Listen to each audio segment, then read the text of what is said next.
खोया हुआ बेटा। लूका 15 बाब 11 से 32 आयत। फिर उसने कहा कि किसी शख्स के 2 बेटे थे। उनमें से छोटे ने बाप से कहा, ऐ बाप, माल का जो हिस्सा मुझको पहुंचता है मुझे दे दे। उसने अपना माल मता उन्हें बांट दिया।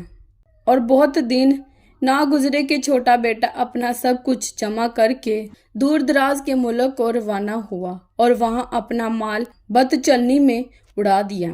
और जब सब कुछ खर्च कर चुका तो उसके मुल्क में सख्त काल पड़ा और वो मोहताज होने लगा।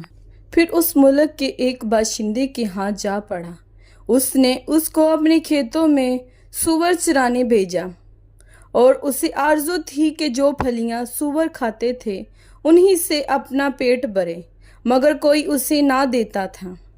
फिर उसने होश में आकर कहा, मेरे बाप के बहुत से मजदूरों को इफरात से रोटी मिलती है और मैं यहाँ भूखा मर रहा हूँ। मैं उठकर अपने बाप के पास जाऊंगा और उससे कहूँगा, ऐ बाप, मैं आसमान का और तेरी नज़र में गुनाहगार हुआ, अब इस लायक नहीं रहा फिर तेरा बेटा कहलाऊं।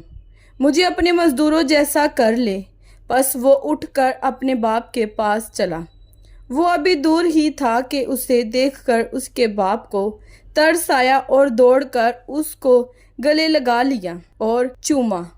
बेटे ने उससे कहा, ऐ बाप, मैं आसमान का और तेरी नज़र में गुनाहगार हुआ, अब इस लायक नहीं रहा कि फिर तेरा बेटा कहलाऊं।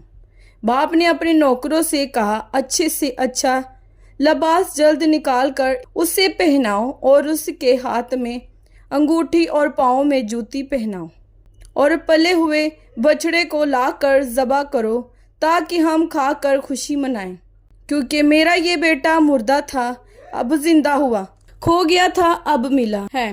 बस वो खुशी मनाने लगे। लेकिन उसका बड़ा बेटा खेत में था। जब वो आकर घर के नज़दीक पहुंचा तो गाने बजाने और नाचने की आवाज़ सुनी और एक नौकर को बुलाकर दरियाफ्त करने लगा कि ये क्या हो रहा है। उसने उससे कहा, तेरा भाई आ गया है और तेरे बाप ने पला हुआ बछड़ा ज़बह कराया है क्योंकि उसे भला चंगा पाया। वो गुस्से हुआ और अंदर जाना ना चाहा, मगर उसका बाप बाहर जाकर उसे मनाने लगा।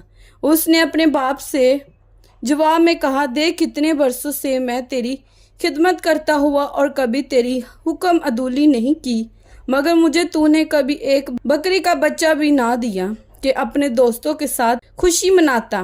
लेकिन जब तेरा ये बेटा आया जिसने तेरा माल मता कस्बियों में उड़ा दिया, तो उसके लिए तूने पला हुआ बछड़ा ज़िबा कराया। उसने उससे कहा, बेटा, तू तो हमेशा मेरे पास है और जो कुछ मेरा है वो तेरा ही है। लेकिन खुशी मनाना और शादमान होना मुनासिब था क्योंकि तेरा ये भाई मुर्दा था, अब जिंदा हुआ, खोया हुआ था, अब मिला है। कलाम पाक के पढ़े और सुने जाने पर खुदावंद की खास बरकत हो। खुदावंद का शुक्र हो। आमीन।